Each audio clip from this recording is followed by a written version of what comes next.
Share my screen. Give me just 1 second. Things are so cool now that we get to see everything that's on people's screens from home. Uh, there we go. So today we're talking about how to pitch yourself.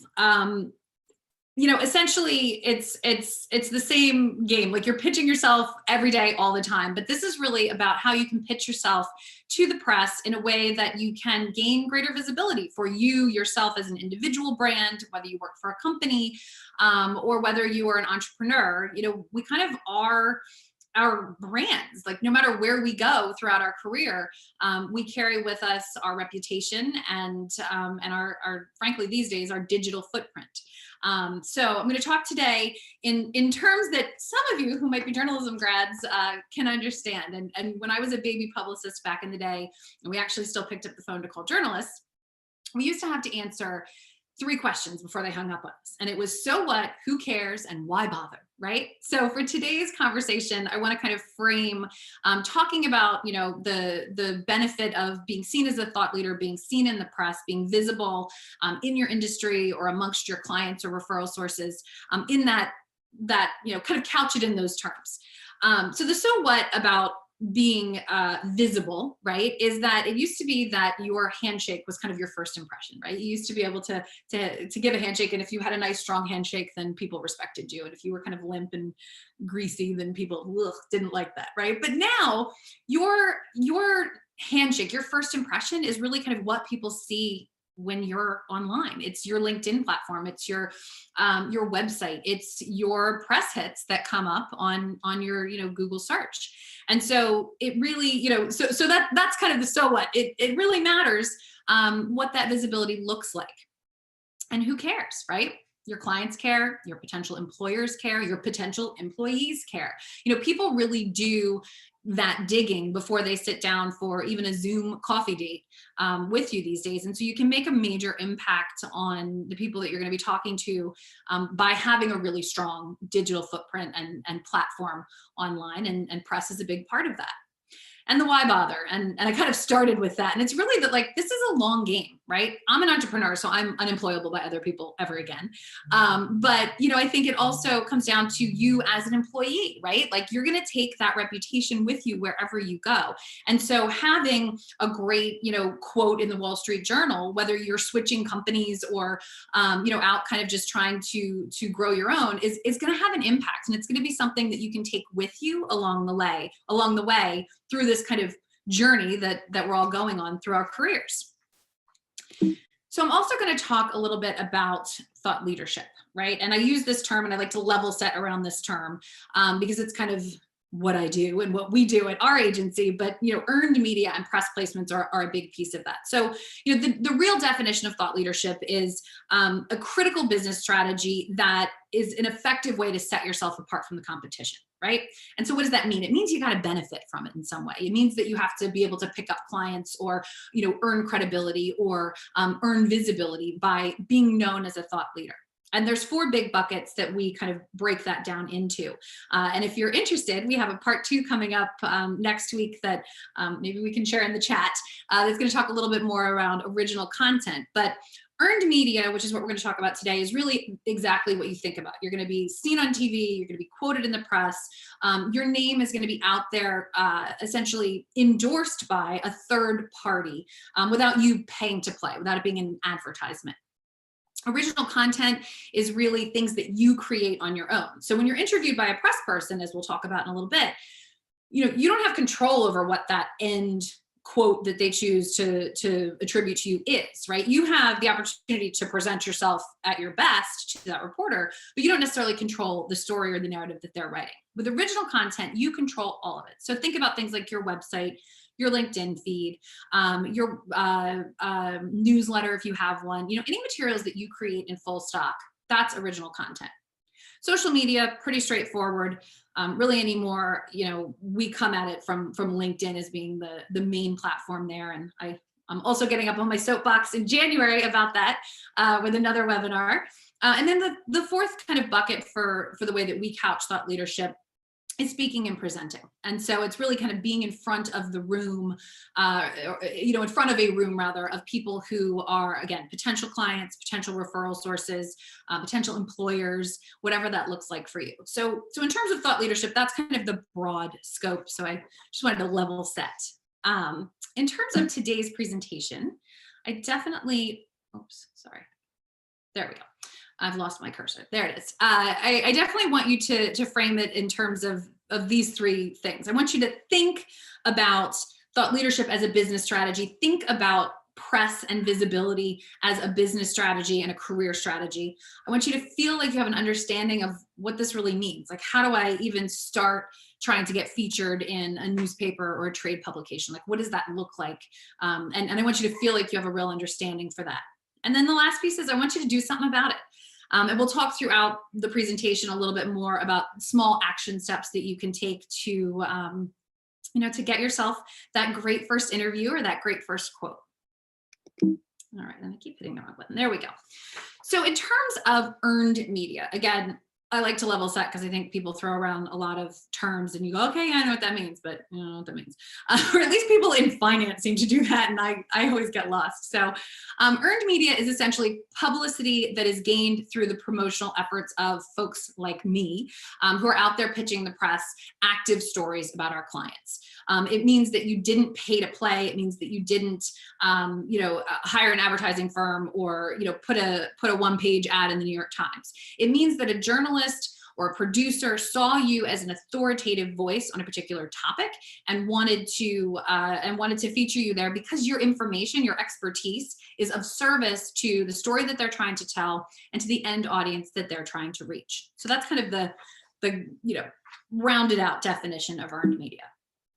When it comes to how all of these things interact, because again, whether you are, thinking about this from a personal brand standpoint or a business standpoint for a firm, or even, within a larger company, I think it's really important to understand how these pieces all fit together. So you have your kind of paid media that we've talked about, and that has a huge place in kind of a marketing mix for any either individual or company.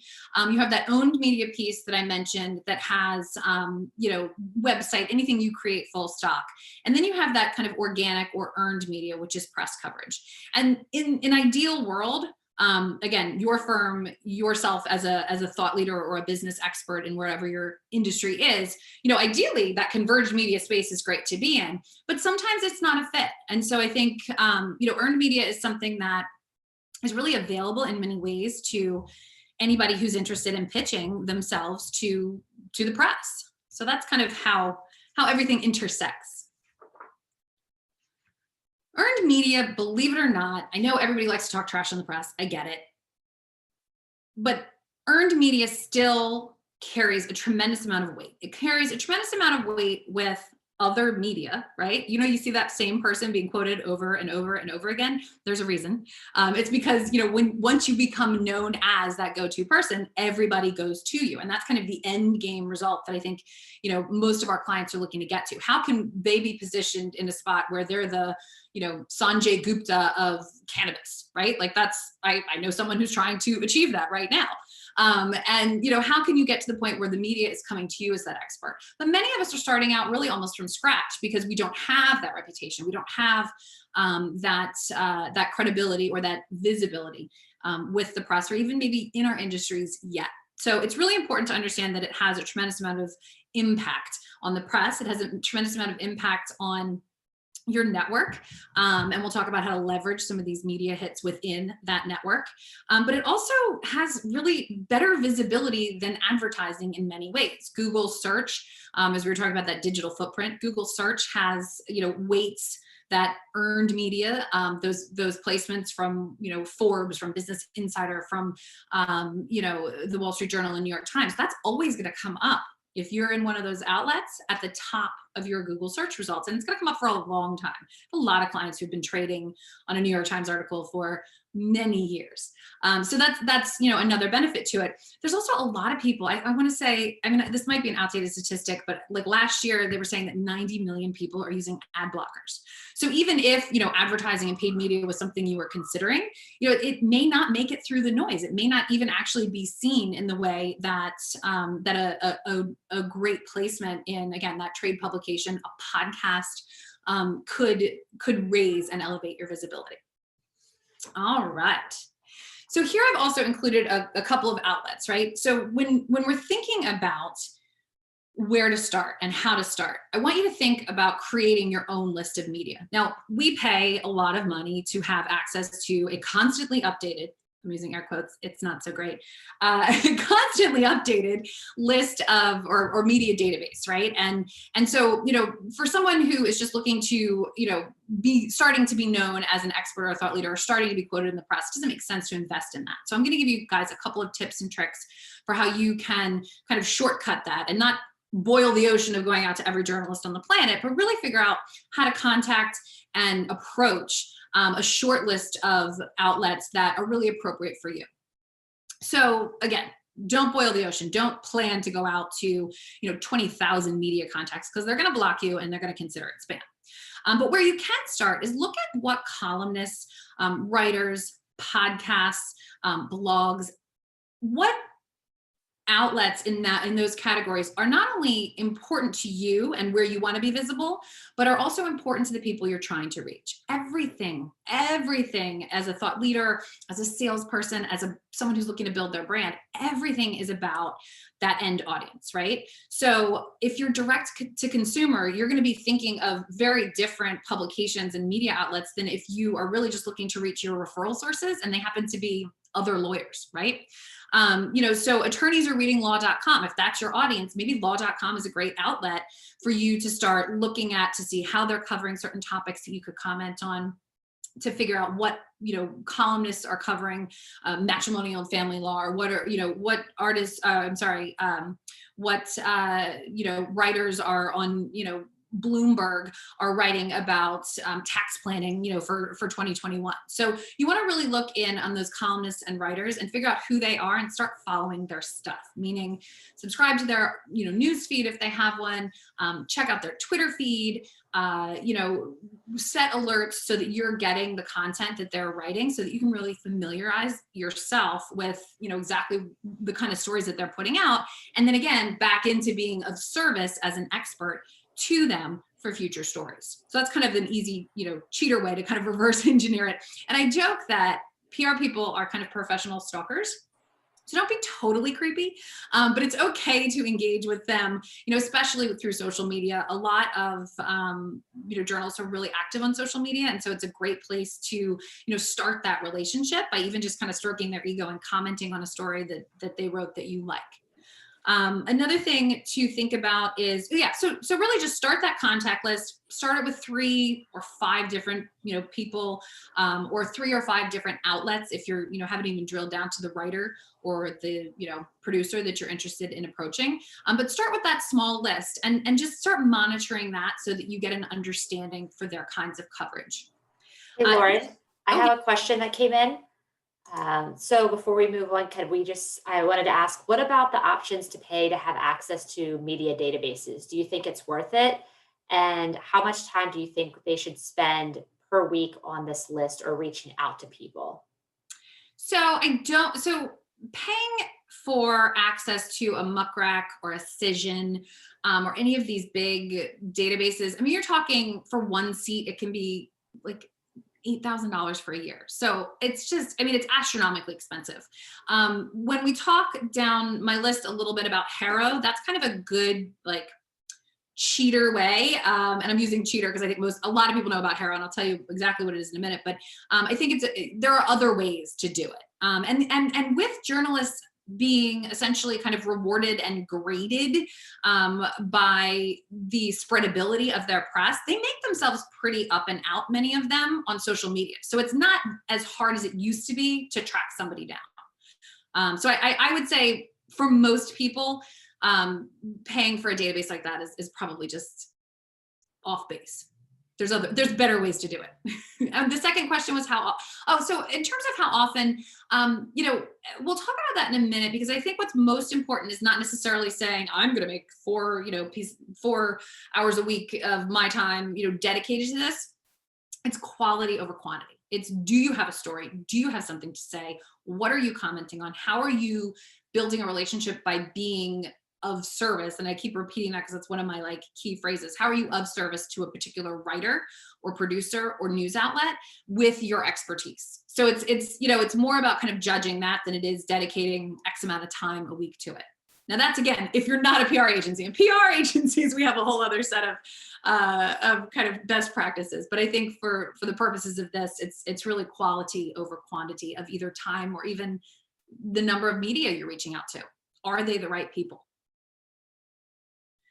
So I was saying too that industry outlets are really great, right? So if you are in the medical world, or you are in professional services, or you are in manufacturing, whatever that is, go to your trade publications, because they're hungry for great content. Maybe you could write an article. They are always looking for experts. Industry publications are a great way to kind of get used to it. And the stakes are generally, it's not that they're not as high, but it's just a different kind of, industry trade publications are very specific and very niche. And, going out to a Business Insider or a Forbes or a Wall Street Journal, it's just a different animal in terms of the type of conversations you're going to have and questions you're going to be asked. So I always encourage people to go out to industry publications as well. And then general business, look at, again, where's your competitor being, featured? Where is someone you admire, right, in your industry being quoted and featured? FOMO is a great motivator for people to go out and get themselves some press, right? And it's a great motivator for them even to hire an agency like mine. It's like, wait a minute, why is this bozo down the block getting all this great coverage? Well, they're doing something about it. They're putting time and resources behind, generating that kind of momentum. And then the great HARO. So HARO stands for Help a Reporter Out. It is a way for journalists to put out queries for stories that they're writing, to get experts like you on this call to comment on them. And we'll go through a little bit more about what it looks like to kind of respond to a HARO query, they're called.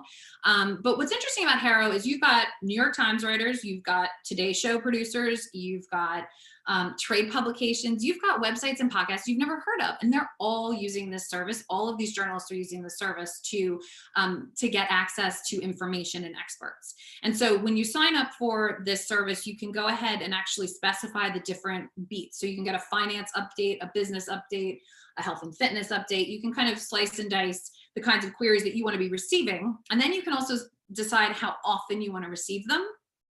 One thing we'll talk about in a minute is the benefit of first movers advantage, FMA. Journalists want information, and they want it now, and they want it fast, and they want it great. So, setting up your alerts, if you're really keen to do this, or your email notifications from HARO for kind of any time, means that you might have first crack at answering some of these queries and getting yourself covered. But you can set up also kind of how often you want to receive those updates. So HARO is a great tool. I often hear, I hate HARO. I never get any hits on HARO. People are like, oh my God, it's so frustrating. And it is, because it's hard, right? It's not easy. But with some of the templates we're going to talk about today, hopefully, I'll share a little insider's information, and you can kind of have a better shot at being, chosen to be an expert by responding to one of those queries. And then I was going to just insert one more question.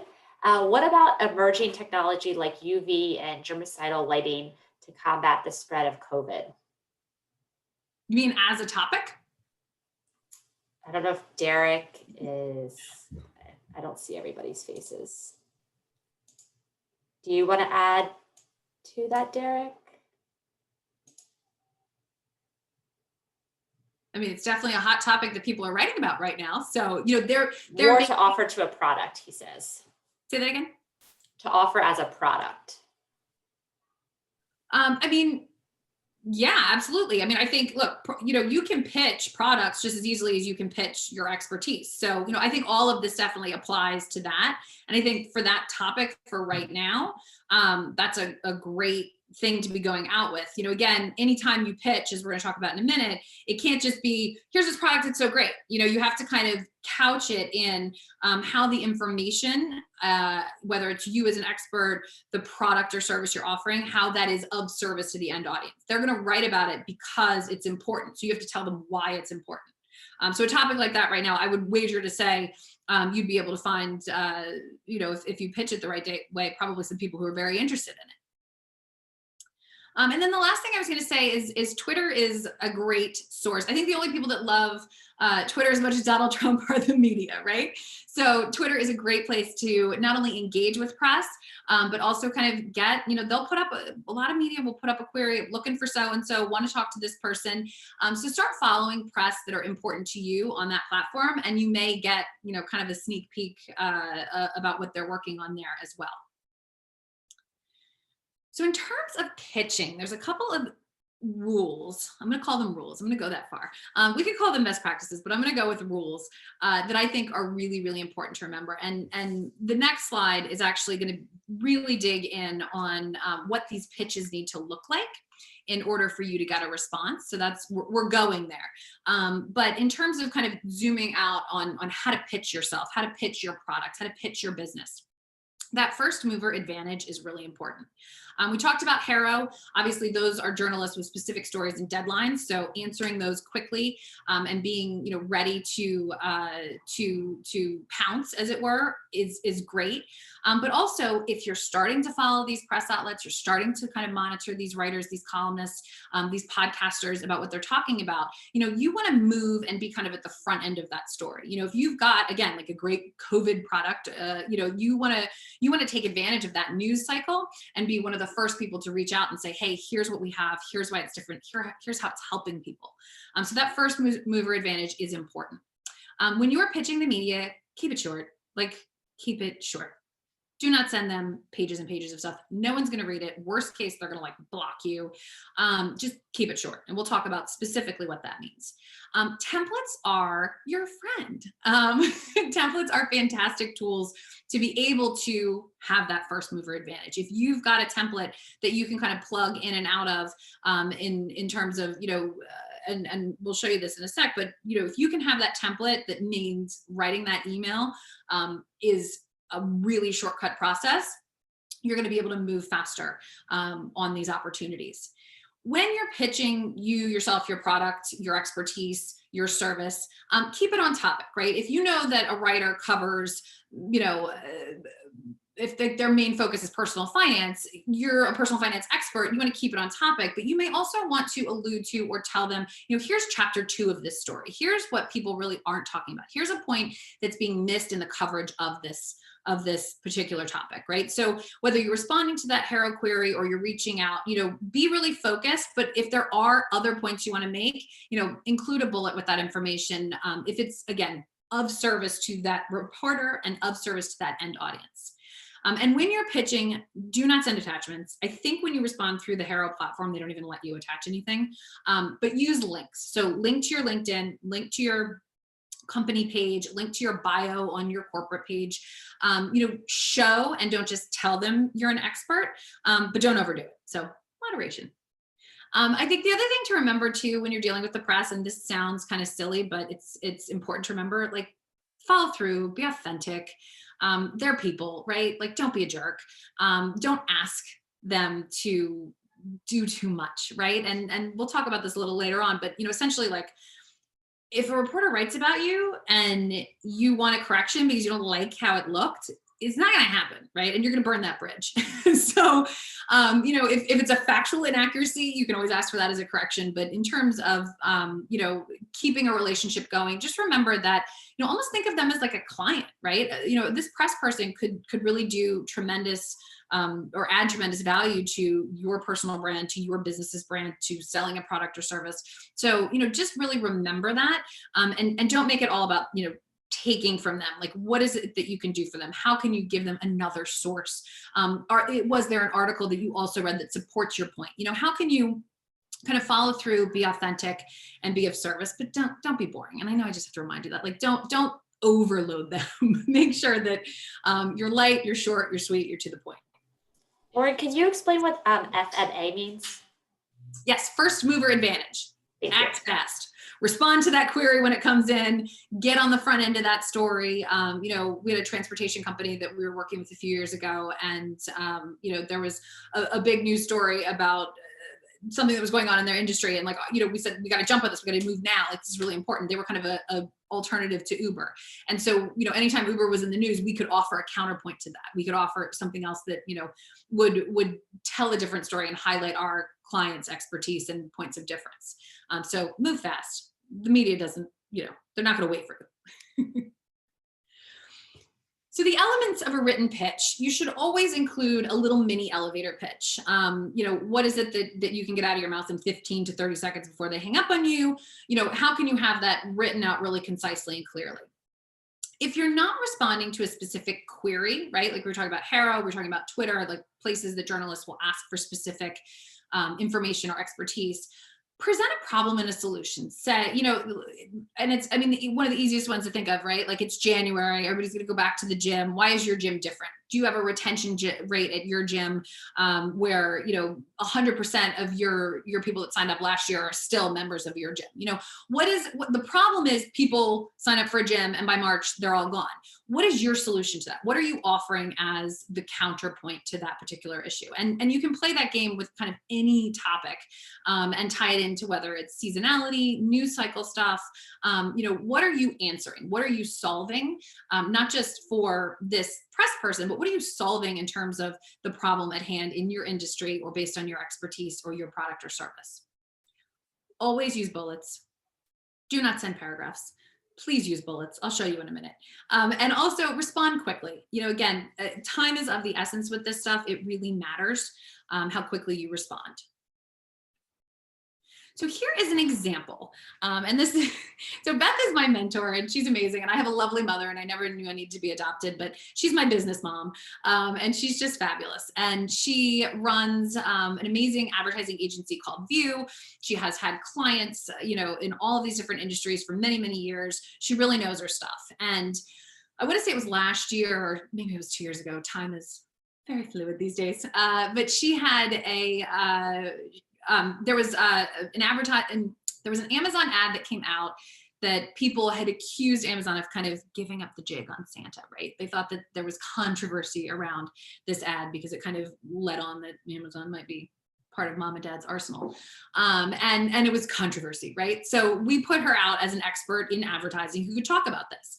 And here we have just a quick, easy lead in. We have Beth Rothman, managing partner. Here are her clients.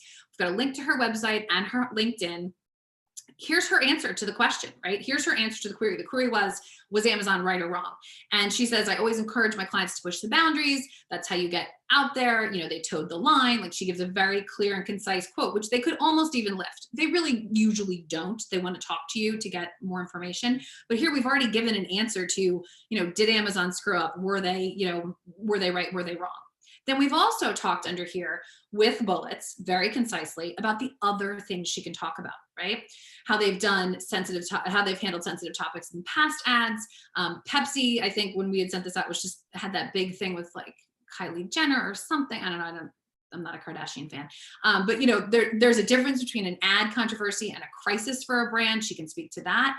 She can talk about why social engagement is such an important metric. These are all things that would be very of interest to someone who is covering this topic. So here we've shown her expertise.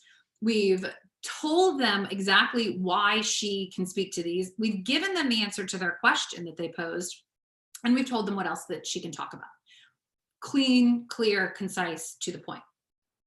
Another example here is, and I said, dear business insider writer. So you would never do that. You would be like, dear Jane or dear, Peter.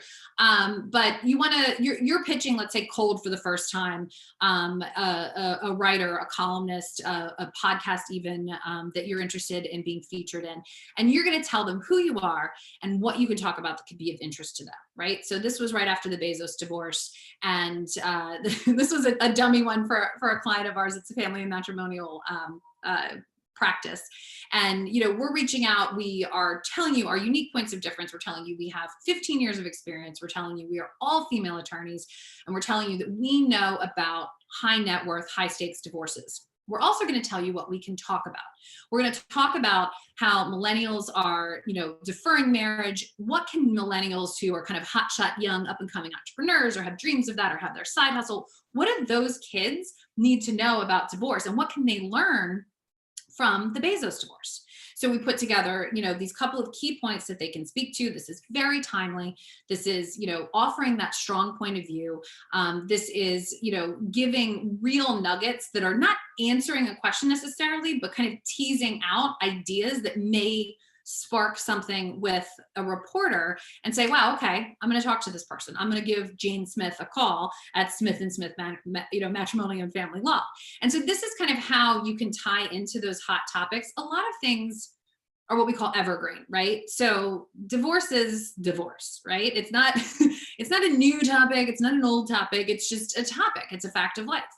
So what we've done here is we've tied it to something that was newsworthy, right? We've really shown that we can be that resource on the fly to talk about the latest, big divorce, and we have this strong point of view on it. So these are kind of two examples, I think, of how you can increase your, and I'm so bad because I'm not like a sports person, but like up your batting average, right? Well, we'll go with that. That's my extent of baseball knowledge.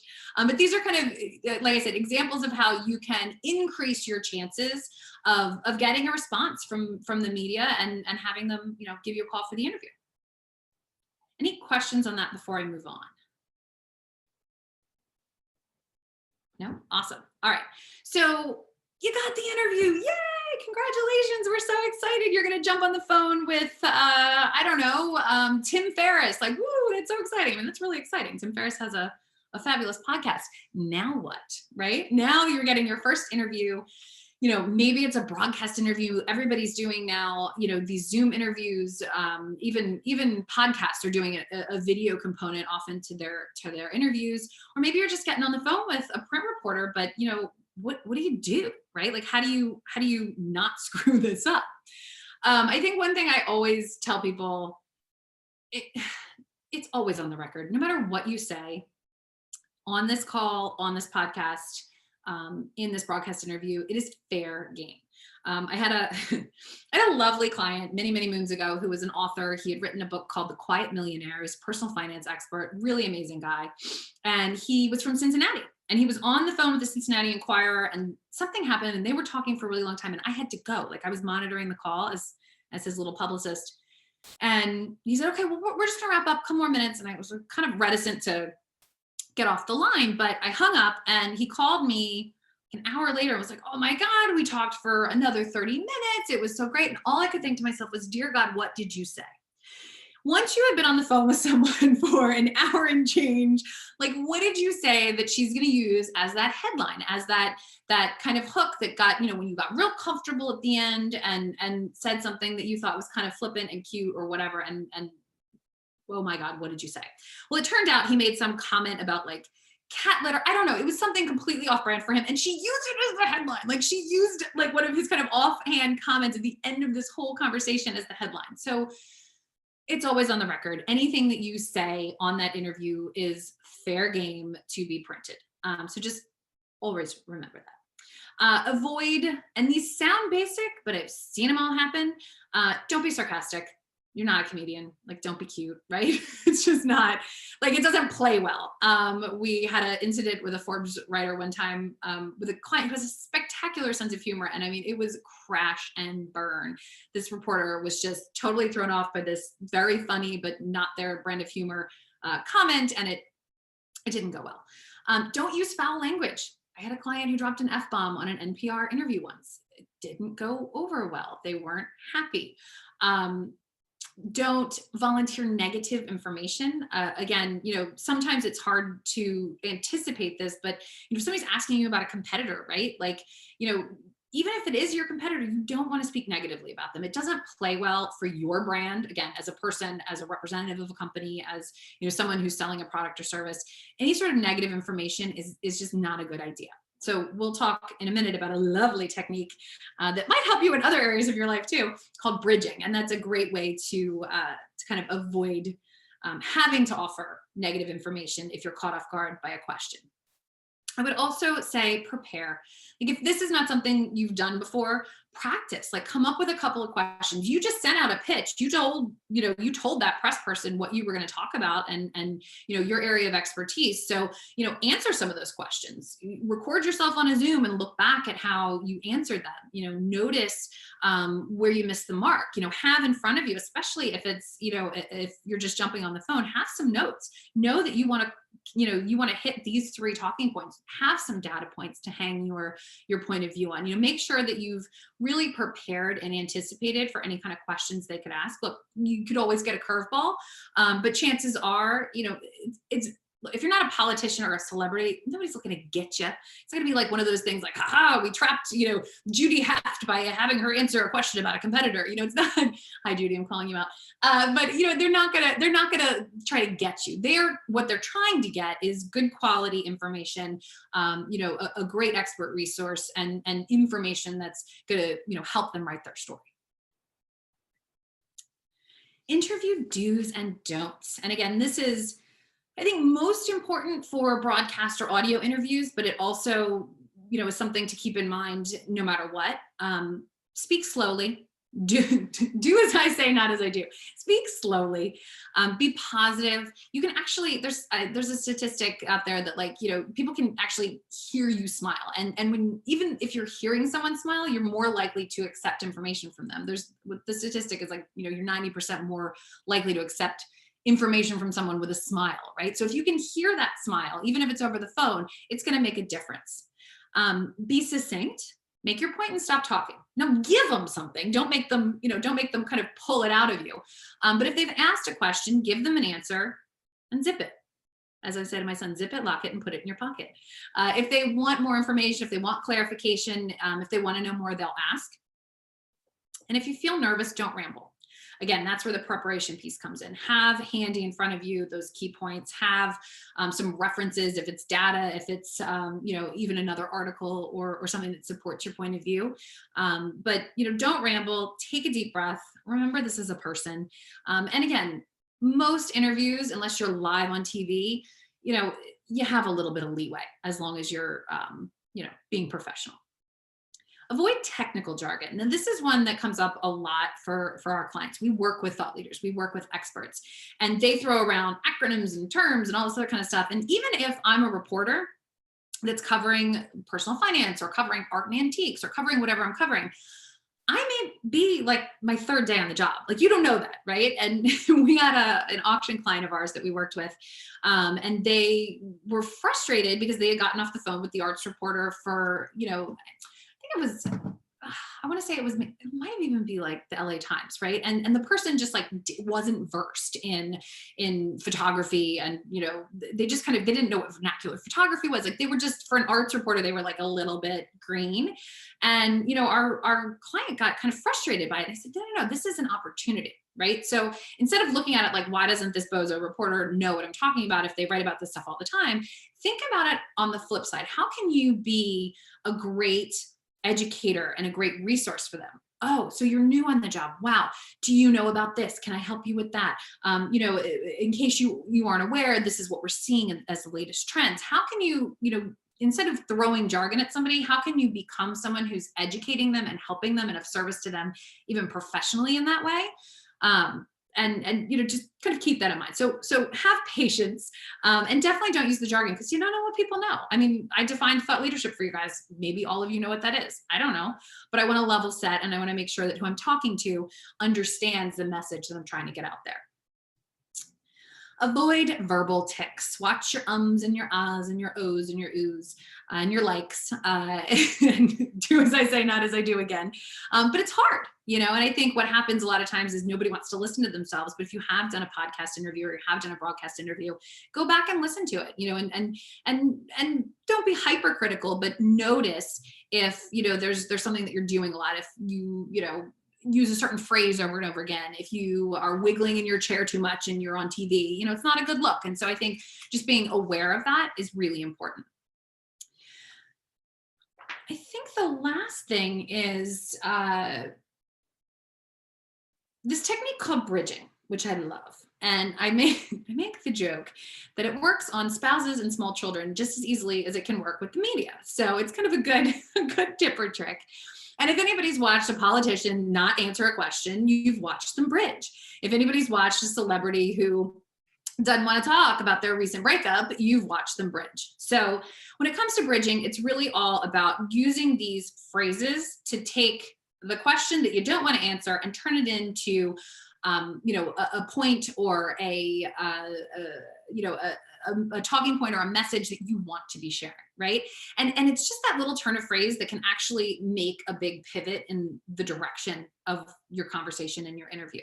So, we talked about not wanting to say something negative, right? I was giving a presentation, and a guy who's in real estate, stood up and he was like, but, real estate's tanking right now and I don't want to answer it, but I want to be interviewed. What do I say? And I said, okay, well, what's not tanking in real estate? So, and he said, well, the luxury market at the time was still really, really strong. It was kind of, the below $2 million apartments in New York City were really sluggish, but the above, $2 million was positive. I said, okay. So I'm the interviewer and I say, well, gosh, real estate really is tanking, and residential real estate's really tanking in New York. And he could say, well, yeah, it really is. Gosh, those numbers are down. Or he could say, we have to remember that while the market under 2 million may not be as robust as it was in previous years, 2 million to 10 million are, those apartments and those penthouses are flying out like hotcakes, or something better than that. But, it's a really kind of easy technique. As I mentioned, it works with children sometimes and occasionally spouses. But you don't want to totally punt, right? You want to give them something they can use. So if they're asking you something negative about a competitor, you can say, I can't speak to that point. If they're asking you something that you really truly kind of don't know, or you don't want to guess about, or you don't feel comfortable saying, in my experience, you can simply say, I can't speak to that point, or I can get back to you later, or, let me do a little research on that. Oftentimes people will really appreciate that. I really do love the, I can't speak to that point, but in my experience, because if you're speaking from your experience, you're generally not going to be really off base. And if you're couching it in, well, I hadn't seen that before, but in my experience, I've seen this, then it's like a prediction. Nobody's really going to say, well, you predicted last year that, that denim was going to be, out and nobody was going to be wearing jeans anymore. Nobody's looking back at that, right? It's not going to necessarily harm you if you make a prediction. But if you couch it in that place of, from my experience, I can tell you this is what I have seen. You can typically avoid being kind of cornered into making a negative comment. So it used to be, back in the day when I was a baby publicist, that you could get a hit on the Today Show or have that New York Times piece, and it was just this beautiful thing, and you were on Oprah's favorite thing list, and you never had to lift a finger again, and everybody knew who you were, right? Doesn't work like that anymore. It's very noisy out there. And for many of our clients and for many entrepreneurs I know, and people who are kind of looking to rise in their careers, it's not going to be the Today Show either. It's not going to be the New York Times. It's going to be maybe that trade publication. It's going to be maybe, a friend of yours who's got a podcast that, is speaking to a bunch of people in your referral pool, right? It's going to be these smaller media. So how do you take something like, a piece on law.com, or, let's say you were able to get, an interview in Business Insider, how do you take a piece like that and make it work for you? Because that one thing as a standalone is just, it's not necessarily going to do much. So this is a momentum game. It's a momentum game in terms of making sure that you continue to try to get yourself that visibility and that press coverage, but it's also a momentum game in terms of how are you merchandising it, right? So social media is kind of a no-brainer way, but there's a couple of things to remember. Post early and often on your channels, but stagger them. Don't do the thing that everybody is annoyed by, where you have the same Instagram post and Facebook post and LinkedIn post and Twitter post on the exact same day, at the exact same time, with the exact same content, right? If I have a placement, on, foxbusiness.com for one of my clients, we're definitely putting that up on LinkedIn. We're going to maybe do LinkedIn, tomorrow or the next day, but today we're going to get it up on Twitter. We're going to make sure that, this week's firm newsletter has that piece in it. We're going to, go ahead and put, if it's appropriate for your industry or your business, put that Instagram post up, but every channel is going to get a different treatment. The Twitter post is going to be very different than the LinkedIn post. The Instagram post is obviously, by the nature of the platform, going to be a different kind of post. It's going to be visual. Use that link in your bio on Instagram and leave it there for a little while. Don't leave it there until it's stale, but you can point to that link in your bio in addition to that great, snapshot of you, getting your interview with Cheddar TV on the floor of the stock exchange, right? So you can play with that, and you can do it a couple of different times. Like, I don't think that one post on every platform is enough. I just think you should stagger them and make sure that everything isn't given the same treatment and everything doesn't kind of post at the same time. So I will dismount my soapbox. But one thing I will say too about LinkedIn is make sure you add it to the featured section. LinkedIn is, they sneak things in on you occasionally, and a couple of months ago, or maybe longer, again, who knows, time. COVID has me a little screwy on my timeline, but LinkedIn a couple months ago, I think, started with this featured section where you can actually add in media placements and other content right into your profile so that you can put your latest and greatest press hits there. And that's a great way to have it, be something that when people visit your LinkedIn profile and look at your digital footprint, it's kind of right there front and center. I would also say newsletters are a great way to merchandise content. We do that for all of our clients. If you don't have one, I don't necessarily think you start one because you start getting press, but think about how to strategically use this content as a sales support, right? And that can be that can be if you have a sales team to share it with. That can be if you have a firm or a larger corporation to share this with their team. You can use it in emails to prospects and clients as well as, again, that kind of sales support. Again, personalize it, make it work for you, but use it as that touch point.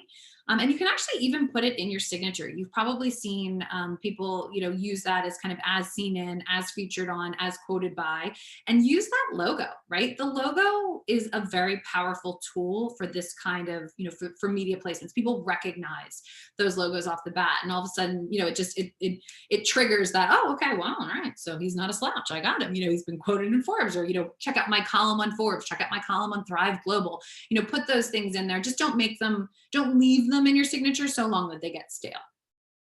And then also make sure that everything is up on your website. Again, keep your internal team, if you work for a corporation, keep them posted on bio updates, keep them posted on press updates. Make sure that they're helping you, that engine is helping you, because it's helping them too if you're working for somebody else. And then as an entrepreneur or somebody who maintains their own website, keep that stuff really up to date. I think the worst thing is to kind of know that somebody's up and out and busy, but then go to their website and it's like stuff from like a couple years ago, and you're like, wait, but I thought you were, it's just, you want that offline reputation and experience to also mirror how you show up online. So that's really kind of it. I mean, that's all about earned media. I think, it's important to remember that there's a huge amount of cachet and positive halo effect that can come from being featured in the press, and especially, in a somewhat consistent manner. It really, shows and doesn't just tell people that you are an expert in your field, that you have a point of view to share. Again, that be of service, think about the media as if it were a client or a referral source for you. Be responsive to them, give them the information they're looking for, and build those relationships. It's like everything else. It's all about those relationships. And then I was going to say one thing that I would love to leave you with. I don't know if there's any questions coming in, but look, just do it, right? Like take a step, come up with those 3, media outlets, those 3 writers, those 3 podcasters, and, just gather their information, keep a tab on kind of what they're covering, where they, where their areas of interest are, and, get that template ready, subscribe to Haro, whatever that little step you can do, just kind of give it a try. See if you like it, see if you feel comfortable there, see how you can tweak your approach, but take a step and take some action and get it done. Great. Thank you so much, Lauren. I think there's a few questions. Would it be okay if I share your contact information? Absolutely. I apologize. I actually meant to stick that in at the end. That's okay. I will go ahead because there's some that are pretty specific. So I'm going to, let me just stop recording.